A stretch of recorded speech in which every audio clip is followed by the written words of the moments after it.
This tutorial will go over how to effectively set and achieve your savings goals in the budget game. At the beginning of each month, you'll be asked to create a monthly budget. On the first screen, you'll be shown all of the income that you should expect to earn in the upcoming month. So here you can see your weekly wages. In order to proceed, you will need to add up the weekly amounts to get the total monthly amount and enter it into the box here. So using my calculator, I'll add 270 plus 522 plus 432 plus 468. And that gives me 1,692. This screen will also show you your expected tips and your expected net income after tax, so you'll know exactly how much spending money you have. On the next screen, you'll be presented with all of your expenses that will be due during the month, broken out by current liabilities, which includes your current credit card balance and current unpaid bills, your fixed expenses, which includes all of your monthly expenses, such as your rent, phone, TV, internet, energy, car payment, and car insurance, and also your variable expenses, such as gas and groceries.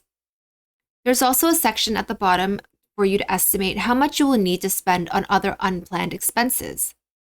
In the first month or two, it's completely normal to enter in wild guesses, but as you progress through the game, you should start becoming familiar with the expenses you may encounter and provide a better estimate for your future month's budget.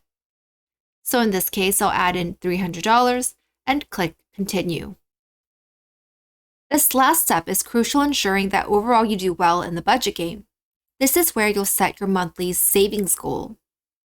On the screen, you'll see your total expected net income, your total expected expenses, and your expected surplus and shortfall. A good savings goal will be at least 10% of your expected income.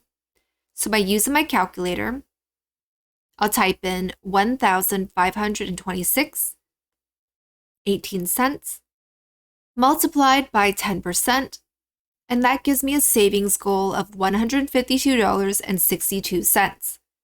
If I round that up and enter in $155, notice that my net income saved bar has increased to the maximum 10%.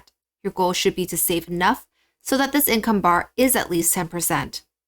Underneath this, you'll notice there's a difficulty bar that is useful for you, as it will tell you how difficult it will be to achieve your savings goal based on your expected surplus or shortfall.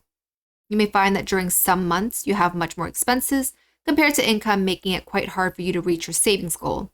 It's in these months that you'll need to effectively manage your bills and effectively utilize your credit cards to bridge those gaps.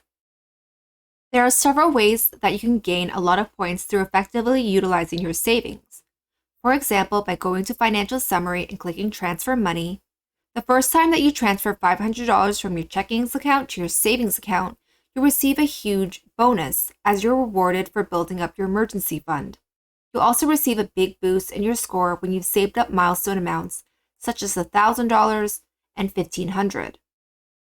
At the end of each month, you'll be able to earn even more points by hitting your savings objectives that you've set at the beginning of each month. When you roll past the end of the month, you'll be shown your end of month account summary screen. This shows you your total income, which includes your paychecks and other cash inflow, your total expenses, which includes your fixed expenses and variable expenses.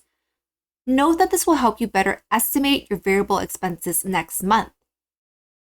The screen also shows you your savings goal. So what you've entered in the beginning as your savings goal for the month, your final savings balance, and your goal completion percentage.